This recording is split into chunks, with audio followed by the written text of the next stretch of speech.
Friends, आप लोग कैसे हैं? आशा है कि आप लोग बहुत ही अच्छे होंगे। आशा ही नहीं, हमें पूर्ण विश्वास है कि आप लोग बहुत ही अच्छे होंगे। तो आइए फ्रेंड्स, आज से हम लोग बिहार एसएससी के बाद जो है हम लोग अब बीपीएससी के लिए एक नए सीरीज की शुरुआत करते हैं।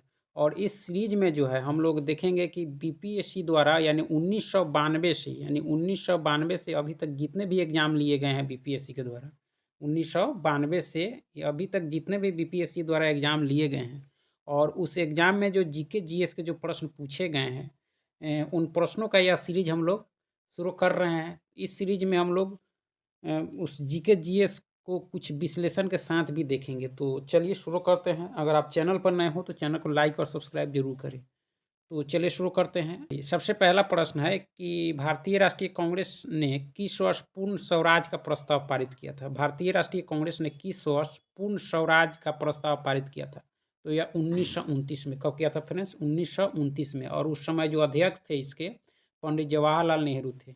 यह लाहौर में हुआ था। यह अधिवेशन जो हुआ था लाहौर में, और उसके अध्यक्ष थे पंडित जवाहरलाल नेहरू थे। ठीक है। और पूर्ण स्वराज का प्रस्ताव जो पारित हुआ था 1929 में। ठीक है। चलिए नेक्स्ट है, वंदे मातरम गीत के रचनाकार कौन थे? वंदे मातरम, तो यह थे आपके बंकिम चंद्र चटर्जी। कौन थे फ्रेंड? बंकिम चंद्र चटर्जी थे। किसके? वंदे मातरम के। ठीक है। चलिए नेक्स्ट है आपका, नेक्स्ट प्रश्न है कि पाकिस्तान का अलग राज्य आंदोलन का नेतृत्व किसने किया था? पाकिस्तान का अलग राज्य आंदोलन का नेतृत्व किसने किया था? तो यह मोहम्मद अली जिन्ना ने किया था। क्या किसने किया था फ्रेंड्स? मोहम्मद अली जिन्ना ने किया था, जिसे पाकिस्तान का संस्थापक माना जाता है और यह पाकिस्तान के प्रथम गवर्नर जनरल थे। ठीक है। भारतीय राष्ट्रीय कांग्रेस की स्थापना कब हुई? भारतीय राष्ट्रीय कांग्रेस की, तो यह 1885 में हुई थी। कब? 1885, यानी 28 दिसंबर 1885 को हुई थी एओ ह्यूम के द्वारा। किसके द्वारा फ्रेंड्स? एओ ह्यूम के द्वारा। और उसमें डॉफरिन का शासनकाल था। ठीक है। कौन से प्रसिद्ध भारतीय नेता सीमांत गांधी के रूप में जाने जाते हैं? सीमांत गांधी के नाम से आपके खान अब्दुल गफ्फार खां जाने जाते हैं। और इनके अलावा इनको बादशाह खां, बादशाह खां, सीमांत गांधी भी इनको कहा जाता है। इन्होंने जो है लाल कुर्ती दल जो था उसका इस इन्होंने स्थापना किया था। यह प्रथम गैर भारतीय थे जिन्हों भारत रत्न मिला था। ठीक है। चलिए नेक्स्ट है कि द्वितीय विश्व युद्ध के समय ब्रिटेन का प्रधानमंत्री कौन था? जब सेकेंड वर्ल्ड वार हुआ था यानी 1939 से 45 में, उस समय ब्रिटेन के प्रधानमंत्री जो थे आपके विंस्टन चर्चिल थे। कौन थे फ्रेंड्स? विंस्टन चर्चिल, जिन्होंने गांधी जी को कहा था अर्धनग्न फकीर। ठीक है। सीन नदी किस नगर से होकर बहती है? सीन, तो यह पेरिस से। किससे फ्रेंड्स? पेरिस से। ठीक है। गोबी मरुस्थल कहाँ है? तो यह चीन और मंगोलिया में है। चीन और मंगोलिया में कौन सा मरुस्थल? गोबी मरुस्थल है। ठीक है। स्वेज नहर किसको किसको जोड़ती है? स्वेज नहर, तो यह भूमध्य सागर को लाल सागर से जोड़ती है। कौन सी नहर फ्रेंड्स? स्वेज नहर भूमध्य सागर को लाल सागर से जोड़ती है। ठीक है। बिहार राज्य किन देशांतरों के मध्य स्थित है? बिहार राज्य जो है वह के किन देशांतरों के मध्य स्थित है? तो यह लगभग 84 डिग्री पूर्व से 88 डिग्री पूर्व के मध्य स्थित है। ठीक है। मुंडा जनजाति अधिकांश कहाँ बसती है? मुंडा जनजाति, तो यह झारखंड में। और एक मुंडा विद्रोह हुआ था जो 1899 से 1900 में हुआ था, जिसके नेता आपके बिरसा मुंडा थे। अब बिरसा मुंडा का जन्म जो हुआ था 15 नवंबर, और 15 नवंबर को ही झारखंड दिवस मनाया जाता है। इस बात का भी ध्यान रखना है। ठीक है। समुद्र तल पर पृथ्वी केंद्र से सबसे निकट स्थान कौन सा है? तो यह उत्तरी ध्रुव है। कौन सा फ्रेंड्स? उत्तरी ध्रुव। और उत्तरी ध्रुव की खोज किसने की थी? तो रॉबर्ट पियर, ये अमेरिका के थे। ठीक है। बड़ी लाइन की दो पट्टियों के बीच की दूरी कितनी होती है? तो यह 5.5 फीट होती है। कितनी होती है फ्रेंड्स? 5.5 फीट। ठीक है। टीपू सुल्तान ने अपनी राजधानी कहाँ बनाई थी? टीपू सुल्तान तो श्रीरंगपट्टनम में। इस कहाँ फ्रेंड्स? श्रीरंगपट्टनम में बनाई थी। शेरे ए मैसूर के नाम से जाना जाता है आपके टीपू सुल्तान को। ठीक है। चलिए, काला की गांधार शैली किसके समय में फली फूली? काला की गांधार शैली किसके समय में फली फूली? तो यह कुषाणों के समय। किसके समय फ्रेंड्स? कुषाणों के समय। कौन शैली? गांधार शैली। काला की गांधार शैली फली फूली कुषाणों के समय। ऑपरेशन ब्लैक बोर्ड कैसी सरकारी योजना थी? तो यह वयस्कों को साक्षर बनाने हेतु प्रोत्साहित करने के लिए, यानी वयस्कों को साक्षर बनाने के लिए आपके चला था ऑपरेशन ब्लैक बोर्ड, जो 1987 में चला था। ठीक है। चिपको आंदोलन किसको बचाने के लिए हुआ? चिपको आंदोलन, तो यह वृक्षों को बचाने के लिए हुआ था। ठीक है। और इसके जो प्रमुख थे सुंदरलाल बहुगुणा थे, और यह 1972 में हुआ था। कौन सा फ्रेंड्स? चिपको आंदोलन उत्तराखंड में। ठीक है। चलिए, एस्पांटो क्या है? तो यह जो है स्पेन का बंदरगाह नगर है। ठीक है। पूर्व सोवियत संघ का कौन सा पहला गणराज्य था जिसने अपने को स्वतंत्र घोषित किया? पूर्व सोवियत संघ का कौन सा पहला राज्य था जिसने अपने को स्वतंत्र घोषित किया फ्रेंड्स? तो यह था एस्टोनिया। कौन था फ्रेंड्स? एस्टोनिया। और सोवियत संघ का विघटन 1991 में हुआ था। ठीक है, चलिए नेक्स्ट है दक्षेस यानी सार्क आंदोलन शुरू करने का मुख्य उद्देश्य क्या था? सार्क। तो क्षेत्रीय सहयोग के लिए किसकी स्थापना की गई थी? सार्क की स्थापना की गई थी। ठीक है, और सार्क की स्थापना 1985 में की गई थी, 8 दिसंबर 1985 में ढाका में। ठीक है, क्षेत्रीय सहयोग को बढ़ावा देने के लिए सार्क का यानी सार्क की स्थापना हुई थी। चलिए, इजराइल और PLO के बीच प्रथम सीधी बैठक कहाँ हुई? तो ये वाशिंगटन में हुई थी, जो अमेरिका की राजधानी है। ठीक है, मदर टेरेसा के द्वारा स्थापित धर्म संघ क्या कहलाता है? Mother Teresa. तो मिशनरी ऑफ चैरिटी किसके द्वारा?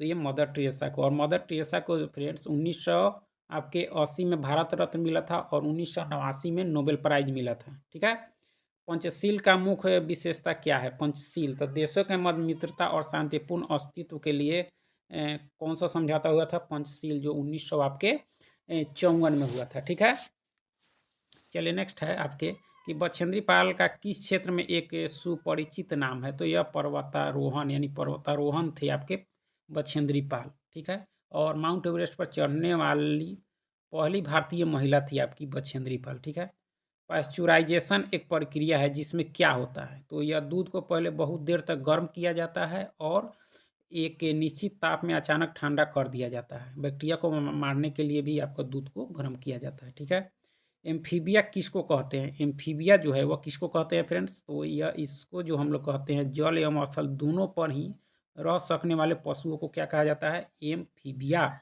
ठीक है, पृथ्वी तक पहुंचने के लिए सूर्य से चला प्रकाश लगभग कितना समय लेता है? तो यह 8 मिनट लेता है। लगभग कितना लेता है फ्रेंड्स? 8 मिनट।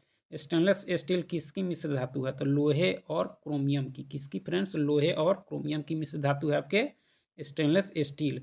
किस धातु पर तब तक कोई प्रतिक्रिया नहीं होता जब ऊपर से भाप गुजरती है? यानी किस धातु पर कोई प्रतिक्रिया नहीं होती है जब ऊपर से भाप गुजरती है? तो ये एल्युमिनियम के, इस पर कोई प्रतिक्रिया नहीं होती है फ्रेंड। ठीक है, वैज्ञानिक इवान पावलो किस क्षेत्र में अपने कार्यों के लिए जाने जाते हैं? तो प्रायोगिक मनोविज्ञान यानी साइकोलॉजिस्ट के क्षेत्र में, साइकोलॉजी के क्षेत्र में इनका नाम है। किनका? Ivan Pavlov. एक सिद्धांत भी है। ठीक है, चलिए, निकोलस कोपरनिकस ने किस लिए प्रसिद्ध है? कोपरनिकस का मतलब प्रसिद्धता किस क्षेत्र में? तो यह बताने के लिए कि ग्रह के चारों ओर चक्कर लगाते हैं, यानी यह बताने के लिए ग्रह जो है सूर्य के चारों ओर चक्कर लगाते हैं, न कि पृथ्वी के। ठीक है, इसीलिए प्रसिद्ध है आपके कोपरनिकस। सौरमंडल की खोज की थी आपके कोपरनिकस ने। जंतर मंतर का निर्माण किसने करवाया था? तो ये महाराजा जय सिंह ने। किसने फ्रेंड्स? महाराजा जय सिंह ने। और जंतर मंतर फ्रेंड्स से 5 जगह है। ठीक है, जयपुर में है आपका, दिल्ली में है, मथुरा में है, वाराणसी में है और उज्जैन में है। ठीक है, सबसे अधिक तेल निर्यात निर्यात देश कौन है? निर्यातक देश यानी सबसे अधिक तेल निर्यातक देश जो है आपके सऊदी अरब है। ठीक है, राज्य सरकार के राजस्व का प्रधान स्रोत क्या है? तो प्रत्यक्ष कर। प्रत्यक्ष कर कौन कौन आता है? आय, संपत्ति, उपहार, ये सभी जो है आपके प्रत्यक्ष कर है। ठीक है, किस क्षेत्र के लिए आपके थॉमस कप पुरस्कार दिया जाता है? थॉमस कप, तो यह बैडमिंटन के लिए। ठीक है, प्रथम एशियाई खेल कहाँ हुआ था? तो यह नई दिल्ली में आपके 1951 में हुआ था प्रथम एशियाई खेल, 8 मार्च 1951। ठीक है, संसार का सबसे बड़ा स्टेडियम कहाँ है? तो यह जो है आपका ये सरदार है जो पटेल स्टेडियम गुजरात में बना है, यह पुराना है। ठीक है, डुरांड कप किस खेल से संबंधित है? फुटबॉल से। किससे फ्रेंड्स? फुटबॉल से। लिम्बा राम ने किस क्षेत्र में अंतर्राष्ट्रीय ख्याति प्राप्त की है? तो यह तीरंदाजी में। किसमें फ्रेंड्स? तीरंदाजी में। ठीक है, अगर कोई वित्त विधेयक लोकसभा द्वारा स्वीकार हो जाए तो राज्यसभा उसे अधिक से अधिक कितने दिनों तक रोक सकती है? तो 14 दिनों तक ही। यानी इस पर जो है विशेष अधिकार आपके लोकसभा का होता है वित्त विधेयक पर। ठीक है, भारतीय संविधान में संशोधन के लिए विधेयक कहाँ लाया जा सकता है? या तो लोकसभा में या राज्यसभा, यानी किसी भी सदन में संविधान संशोधन के लिए जो विधेयक लाया जा सकता है। और यह संविधान संशोधन की प्रक्रिया जो है आपके साउथ अफ्रीका से ली गई है। ठीक है, अगर भारत के राष्ट्रपति के चुनाव में कोई विवाद है तो उस विवाद को कहाँ सौंपा जा सकता है? तो भारत के सर्वोच्च न्यायालय को, यानी भारत के सर्वोच्च न्यायालय को सौंपा जा सकता है। ठीक है, चलिए, जय जवान जय किसान का नारा किसने दिया था? जय जवान जय किसान का नारा आपके किसने दिया था फ्रेंड्स? तो बताइए। तो यह दिया था आपके लाल बहादुर शास्त्री ने, और इसमें जोड़ा था जय विज्ञान आपके अटल बिहारी वाजपेयी ने, और जय अनुसंधान जोड़ दिया आपके वर्तमान प्रधानमंत्री नरेंद्र मोदी ने। ठीक है, तो 2-3 तरह के प्रश्न होते हैं। एक होता है जय के जवान सिर्फ आता है, तो वो आ जाता है विनोबा भावे। ठीक है, भारतीय संविधान भारत के राष्ट्रपति को कौन सा अधिकार नहीं देता? तो राज्यों के मुख्यमंत्री की नियुक्ति करना जो है अधिकार नहीं देता, इसकी नियुक्ति राज्यपाल करते हैं। ठीक है, भारतीय संविधान के लिए प्रथम संशोधन विधेयक कब हुआ?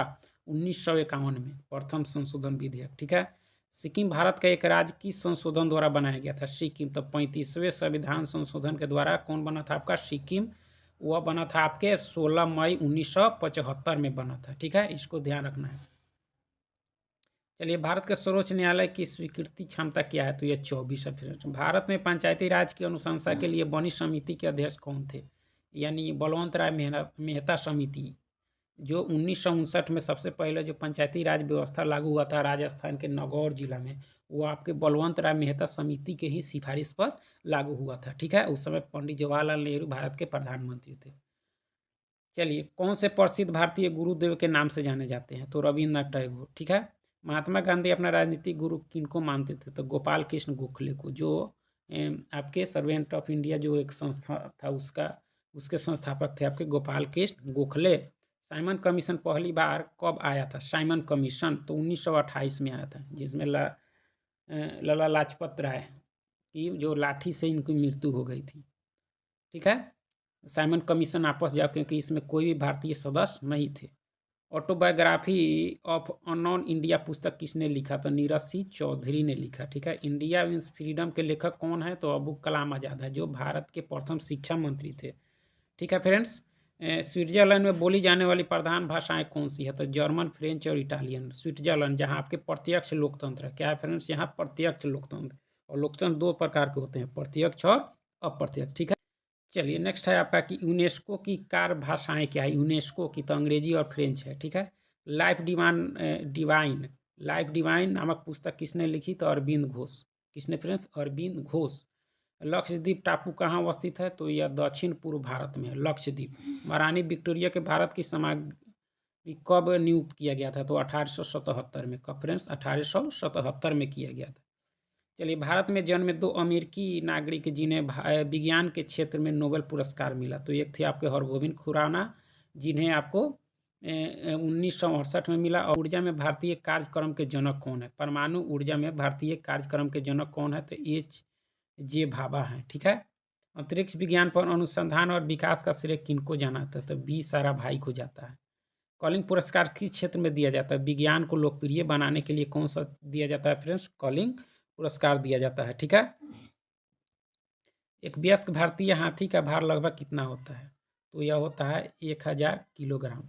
ठीक है, वैज्ञानिक अल्बर्ट आइंस्टीन किसके लिए प्रसिद्ध हैं? तो प्रकाश विद्युत प्रभाव की खोज किया था आपके अल्बर्ट आइंस्टीन, जिन्हें 1921 में मिला था नोबेल पुरस्कार। ठीक है, शीघ्रोत्पादी रिएक्टर एक बिजली पैदा करने वाला नाभिकीय रिएक्टर जो किस प्रक्रिया से बिजली उत्पन्न करता है? तो विगलन प्रक्रिया के द्वारा। ठीक है फ्रेंड्स, तो चलिए बहुत बहुत धन्यवाद फ्रेंड्स, चैनल को लाइक सब्सक्राइब जरूर कर दीजिएगा। चलिए बहुत बहुत धन्यवाद।